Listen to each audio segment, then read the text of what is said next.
Peggy Carr is a journalist, poet, and novelist who was born and raised in St. Vincent and the Grenadines. She currently resides in Taiwan. Peggy has always had a deep love of books and has written stories and verse since childhood. Her latest book is a young adult historical fiction work called Shape of a Warrior. She will read from that work as well as her poetry collection, Honey and Lime, in this series. Both Shape of a Warrior and Honey and Lime are available on Amazon. This is a poem from my book Honey and Lime. It's called Woman Land, and it's basically a shout out to women around the world, an expression of solidarity with those who might feel alone in their everyday hardships and struggles. Woman, I know the color of your laughter. Was it not painted by the light in the eyes of your child as he hugged your knees? And those tears, didn't they leak through the sometimes tremulous dam of your courage when his father's love died on you? And that hunger for someone, anyone, to understand and care, I know it roams the desert of your silence by day and claws its cage inside your chest at night.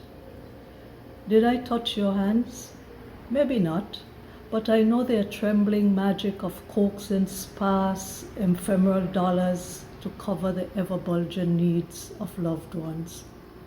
I know those unique badges won in countless battles with troops of laundry and armed only with brown soap and cold water.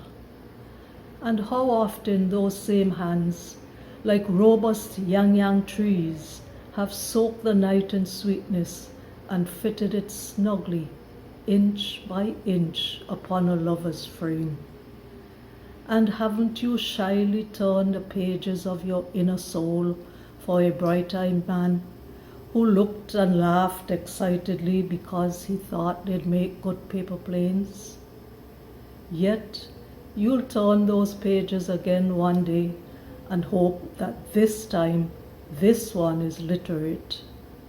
And sometimes, sick and worn, you have been tended only by the anxious amateur eyes of your toddlers and some venerable home remedy that rally behind your will to fight the spectre of your empty purse. But when you explore, your feet curled above solid ground, your heart made benevolent by the life spawned in its shade, a smile weaving softly through the tapestry of aspirations in your eyes.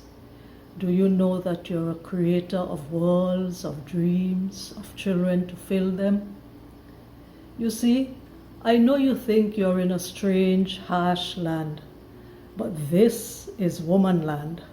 Here, take my hand.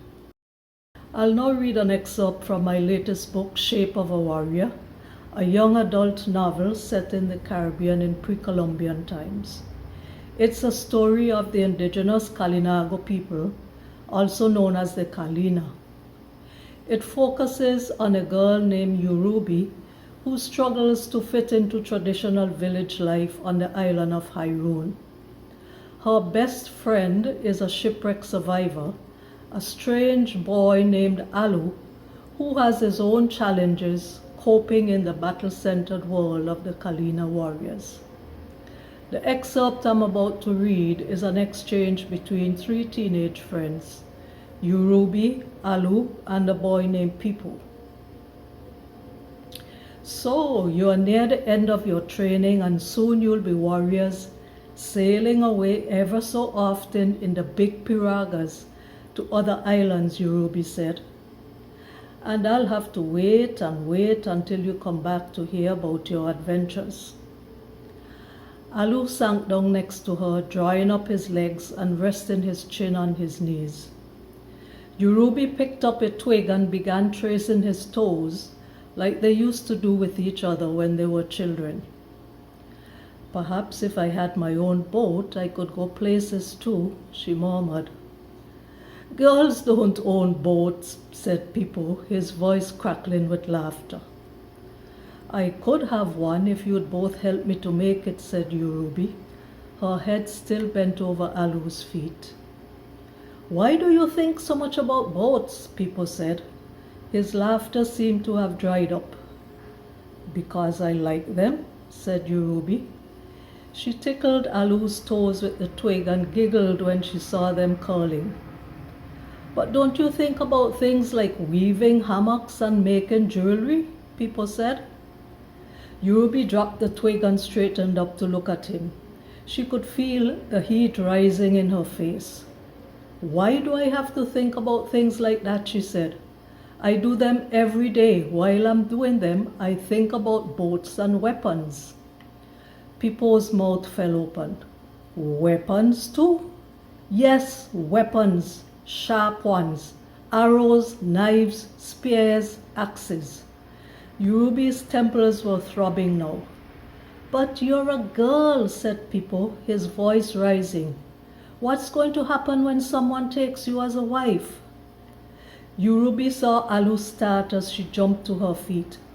People, I thought you understood. Your parents, don't mention my parents, I'm ashamed of them. Always I have to be different because of them. Always. People's jaw clenched. That's why I didn't go with them last time. Yurubi stared at his set face for a moment. Then she swung away and began running. Out of the corner of her eye, she saw Alu leap to his feet. Let her go, she heard People say.